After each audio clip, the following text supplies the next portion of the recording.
కర్కాటక రాశి వారికి ఈ వారం మధ్యస్థ ఫలితాలు గోచరిస్తోంది. ధనాదాయం బాగున్నప్పటికీ ఖర్చులు అధికంగా ఉంటుంది. రూపాయికి 20 రూపాయలు ఖర్చు ఉంటుంది. ధనం ఎలా వస్తుందో ఎక్కడ పోతుందో తెలియని పరిస్థితి గోచరిస్తోంది. ఎంత కష్టపడుతున్నా కూడా కష్టం తగిన ప్రతిఫలం రావట్లేదే.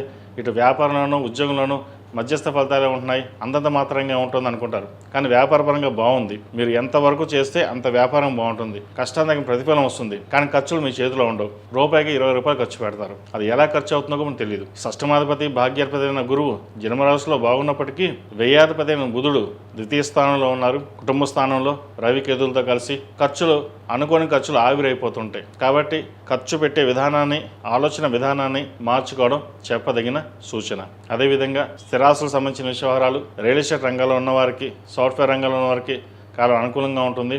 అదేవిధంగా ఒక సొంత ఇల్లుని ఏర్పరచుకోవాలి, స్వగృహ కళ నెరవేరాలని ఎవరైతే యోచన చేస్తున్నారో వారికి ఈ వారం నెరవేరుతుంది. చక్కగా ఒక ఇంటిని కొనుగోలు చేస్తారు. వివాహాది శుభకార్యాల విషయంలో వివాహం కోసం ప్రయత్నం చేస్తున్న వారికి మంచి సంబంధం కుదురుతుంది.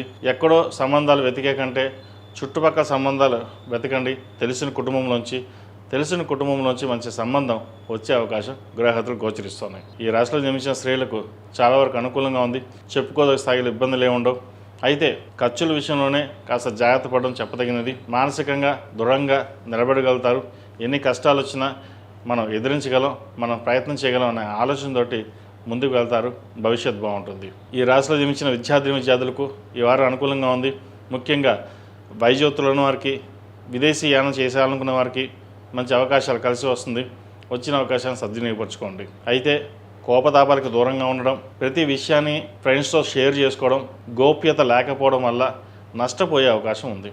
వాటి విషయంలో జాగ్రత్తలు తీసుకోండి. ఈ రాశిలో జన్మించిన వారు ప్రతిరోజు ప్రతినిత్యం దక్షిణామూర్తి స్తోత్రాన్ని పఠించడం, దక్షిణామూర్తి లాకెట్ని మెడలో వేసుకోవడం చెప్పదగిన సూచన. శ్రావణ మాసం కాబట్టి ప్రతిరోజు ప్రతినిత్యం అమ్మవారికి ఆరవరి కుంకుమతోటి, మొగలుపు కుంకుమతోటి అష్టోత్తరంతో పూజ చేయడం, లక్ష్మీనారాయణ ఒత్తులతోటి, లక్ష్మీ తామర ఒత్తులతోటి దీపారాధన చేయడం చెప్పదగిన సూచన.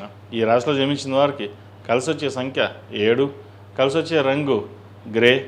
ఏదైనా పని మీద బయటికి వెళ్ళినప్పుడు సోమవారం కానీ గురువారం అడిగిన వెళ్ళండి. మంచి ఫలితాలు సంప్రాప్తిస్తాయి. తదుపరి సింహరాశి.